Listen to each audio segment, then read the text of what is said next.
Le forum d'aujourd'hui est la suite du forum qu'on avait organisé au mois de novembre. Au mois de novembre, il y avait toute une série de conclusions qui avaient été posées. Donc l'idée de ce forum d'aujourd'hui était d'aller plus loin sur les conclusions du mois de novembre. Tout d'abord, on a eu une intervention de Marc Mascalque qui, toujours sur la question des droits culturels, a mis le focus sur toute la question de la coopération entre les associations, puisque nous sommes mis plutôt dans un contexte de concurrence, voire de coopération forcée. Jusqu'à aujourd'hui, la coopération se présente d'abord dans les processus de gestion et de financement simplement comme une possibilité. Les économistes appellent ça une opportunité. On attire par un incitant monétaire les organisations, les associations à se mettre ensemble pour aller chercher un montant supérieur d'argent qui va permettre à la fois de financer des activités mais aussi d'embaucher du personnel. Cette possibilité, elle comporte des risques. Si on ne parvient pas à calibrer cet investissement pour créer une plus-value sociale intéressante, ce qui va se passer, c'est tout simplement que cette possibilité va épuiser les organisations.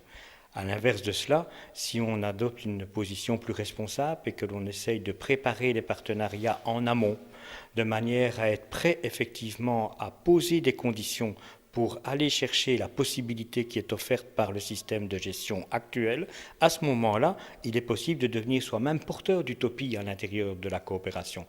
Mais la coopération ne donne pas en elle-même une possibilité, j'appellerais ça, d'utopisation sociale. L'utopisation sociale, elle ne peut venir que par les organisations à la condition d'un travail en amont qui leur permet d'avoir créé les conditions d'un vivre ensemble pour ensuite utiliser la possibilité qui leur est donnée pour la contraindre elle-même à aller dans le sens de la création et de l'innovation sociale. Et puis, il y a eu deux ateliers suite aux conclusions du mois de novembre. Un premier atelier sur les questions de diffusion de nos productions culturelles dans l'espace public.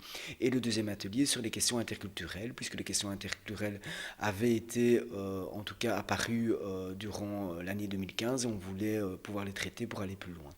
Alors concrètement, les formateurs, animateurs et coordinateurs pédagogiques qui sont inscrits à cette journée se sont répartis en ateliers. On a eu un travail suivant les deux thématiques choisies en atelier, avec toute une série à la fois de questionnements mais aussi de propositions concrètes. Et nous avons fait une plénière pour voilà, rassembler l'ensemble des conclusions des deux ateliers qui donneront suite par la suite à toute une série d'activités concrètes de pop-up.